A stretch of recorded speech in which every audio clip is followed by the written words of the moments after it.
It is 2:13 a.m. You are lying in bed, intending to sleep, but instead you find yourself trapped in an automatic loop, rhythmically swiping upward on a glowing screen in a pitch-black room. During the busy hours of the day, your focus is heavily engaged. You move rapidly from work tasks to conversations to endless external distractions. But the moment you lie down, that physical reality abruptly shifts. The noise stops, and you are left in silence. This diagram illustrates the default mode network. The exact moment incoming sensory information drops to zero, this internal network immediately illuminates. This system abhors a vacuum. Without external stimulation, it attempts to fill the silent void, rapidly recalling unfinished chores, unresolved conversations, and latent anxieties. Late-night overthinking represents a systemic, unavoidable clash between a physically exhausted body and a mentally understimulated brain that is aggressively demanding closure.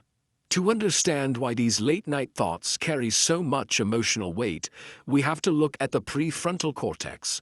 This is the executive center of your brain, responsible for logical thinking, long-term planning, and daytime self-control. This chart tracks time of day against neurological energy. Watch how logical control steadily plummets as it crosses into night.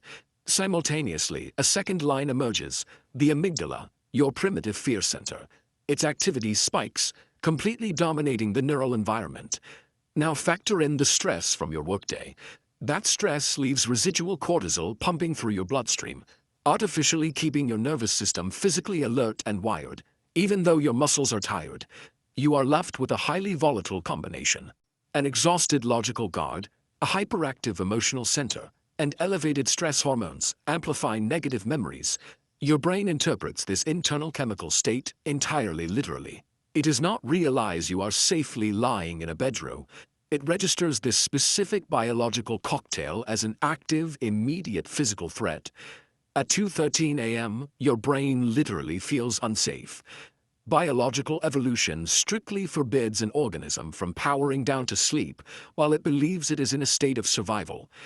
At the very same time, your natural dopamine levels drop off sharply in the dark.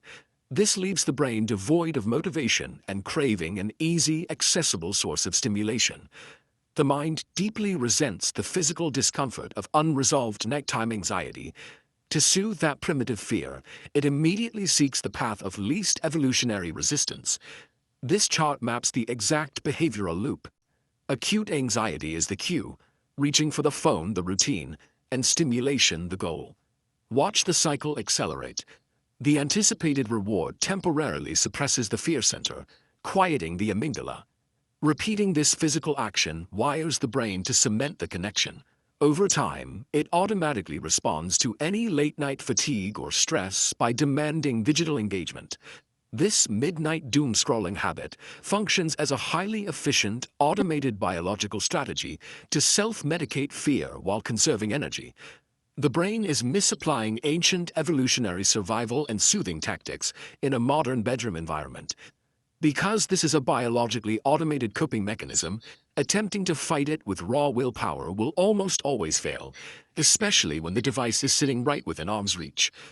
The alternative is the conscious, deliberate act of tolerating acute discomfort, an action known as the pause.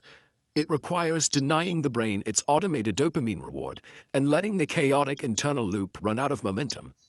To successfully bypass the urge to scroll, you must physically signal safety to the body. This provides the amygdala with the concrete data it needs to stand down from its survival mode alert.